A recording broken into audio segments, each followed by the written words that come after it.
Hello.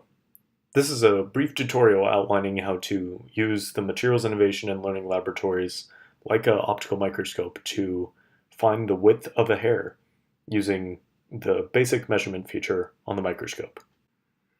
To start, we're going to go ahead and focus our image using the focusing knobs that are attached to the hardware of the microscope. We should see the word eye come into focus in this example.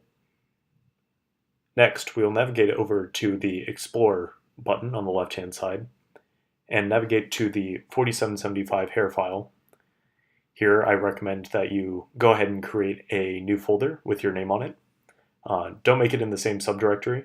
Go ahead and make it by clicking on the 4775 hair folder and then renaming it by double-clicking and then naming it to your name, or at least something that you'll remember so you can find your file later on. So I'm going to go ahead and name this file Bud Peterson, just so I can remember it. And then I'll go ahead and save that as the directory where all my images will be saved as I take all of my images in further experiments.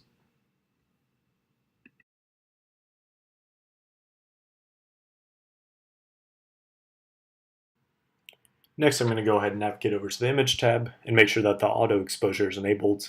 This will just ensure the best image is available. Next, I'll go down to the Illumination tab. Just make sure the illumination is set to something that's appropriate for taking a picture of your hair. Might as well set it to 50% intensity, but you can experiment with messing about with the lighting settings if you're so interested. All the other buttons on the left-hand side are not going to be all that useful, so I recommend going ahead and navigating to the right-hand side of the screen. The first option on the upper right-hand side of the screen is the one you're going to be working with to measure your hair. First, you're going to want to check to make sure all of your overlays are enabled by making sure that stamp is highlighted in red. Next, you're going to go over to the Measure Tools function. From here, you can select the measuring line and go ahead and extend that over your region of interest, which in your case will be a piece of hair. This will automatically give you a measurement, which you can then report for the sake of the assignment, and you can adjust your hair or your measurement as finely as necessary to make sure you're getting the right dimension that you're measuring. So go ahead and adjust that accordingly. You can mess with the color and other settings. Feel free to ask some of the staff on how to do some of those more customizable things. Once you've taken a measurement, go ahead and close it, and you'll see that the image button at the bottom has a little stamp over it, so go ahead and click it. It means your overlay will appear when you're taking your image, and your image has went ahead and it's been saved in the directory that you've selected. So in this case, my image overlay has been saved in the Bud Peterson directory.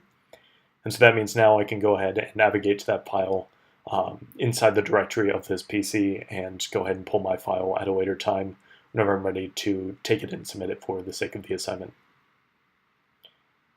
I can also go back into the Measure Tools and go ahead and verify that all of my measurements have been saved. I can select them, I can delete them for further users and make sure that everything is all set with the microscope, and just generally clean up my measurements and make some various adjustments if need be.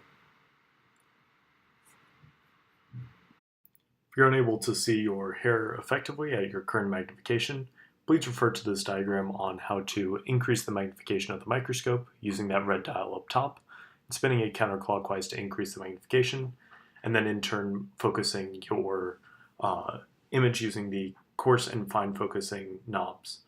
You'll see how this is demonstrated on the interface here. What we're seeing here is the effect of increasing the magnification on the microscope by spinning the red dial as seen in that last diagram, and then now we're going ahead and we're focusing on our image using the coarse and fine focusing knobs that are located at the bottom part of the microscope hardware. Thank you for watching this tutorial on how to use the Materials Innovation and Learning Laboratories Leica Optical Microscope to measure the width of a hair.